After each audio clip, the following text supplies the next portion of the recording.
The purpose of this demonstration will be to explore what is essential and necessary brushwork in alla prima mode of painting.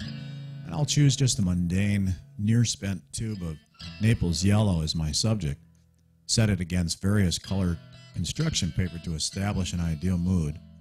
And having done so, I will build up a cool undertone from which to proceed and build my painting on.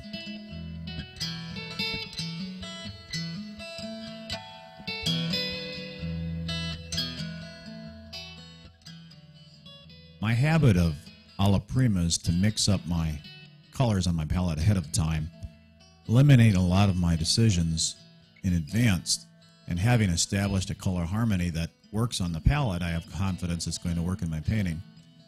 The other advantage of pre-mixing is my focus is entirely on the subject that I'm going to be painting and my strokes, how I'm laying the color on.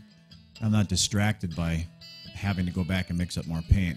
And thus it goes without saying, it's important to begin to develop a feel of just how much paint you're going to be needing to stick out on your palette. You don't want to have to stop and go back and mix up more paint. Initially, I'll start off by laying in my dark, mid, and light values, and then very likely clean and scrape off my palette and mix up another paint that will deal with halftones and highlights. And at that point, I'm very near finishing. Here you can see my paint is getting laid out. I'm very close to starting this session.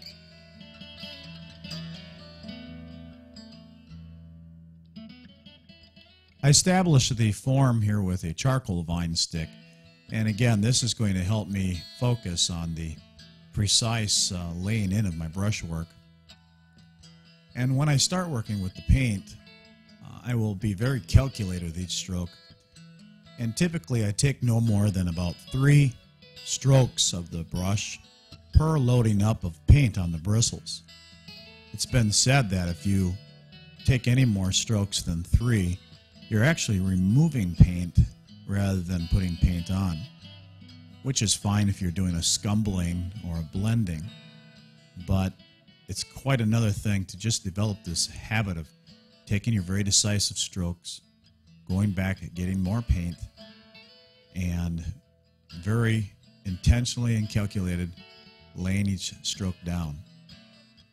You can just see by the movement of my hand that each stroke is intended, as if I'm actually taking aim before I lay the brush stroke down.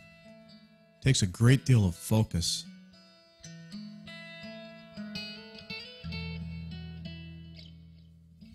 I've not made mention of it yet, but I am actually counting, I'm tabulating, keeping track of each of my brush strokes.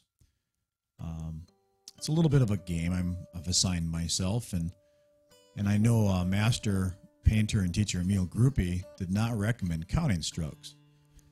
But I have no problem with it, since I don't anticipate that such needs to define who I am as an artist.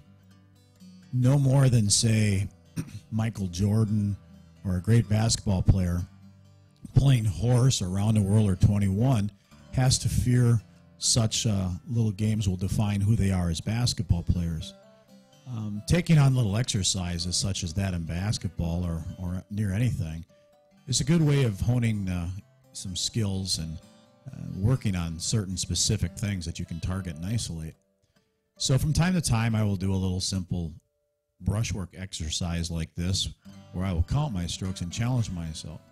And I do think that when I paint out in the field, set up on location, which is voguely referred to as plein air these days, or other paintings that are important, things that will define me as an artist, I just have a deeper innate sense of brush control and the importance of each stroke.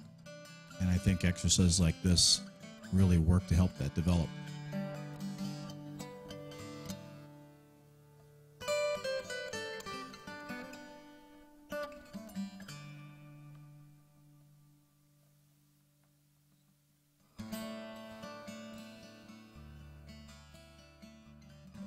The first 17 years of my painting career was as a reputable wildlife artist, and it wasn't uncommon for me to put 200 to 300 hours into a single painting.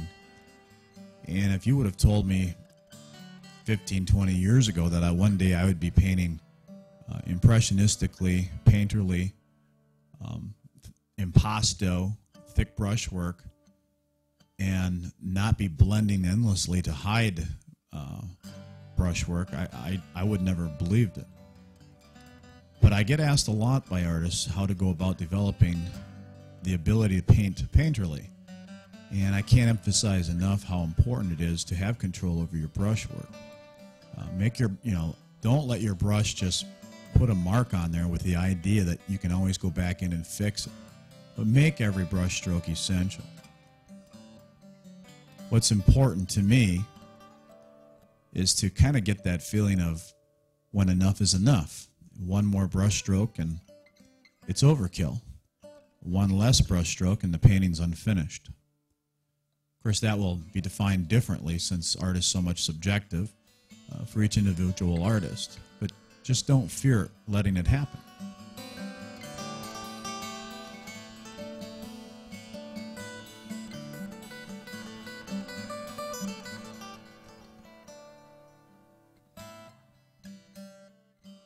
I often advise painting students to get in the habit of squinting your eyes, both when you're looking at the subject and when you're looking at your own painting.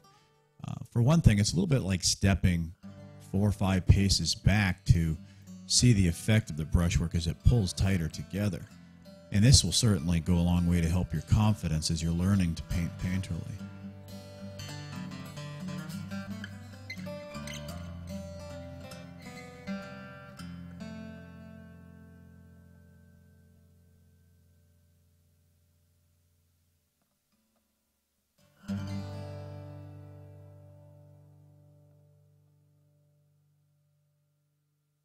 While I'm talking about essential brushwork, you've probably noticed that I will use a paint knife from time to time.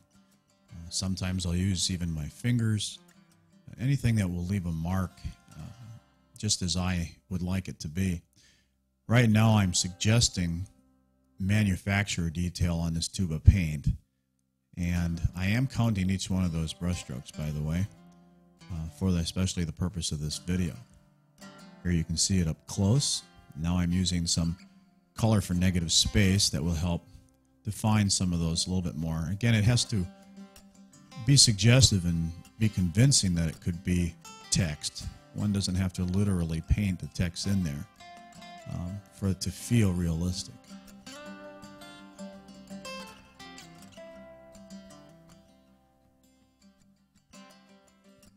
Okay, here you go. Now you can see I'm using my fingers just to do a little blending.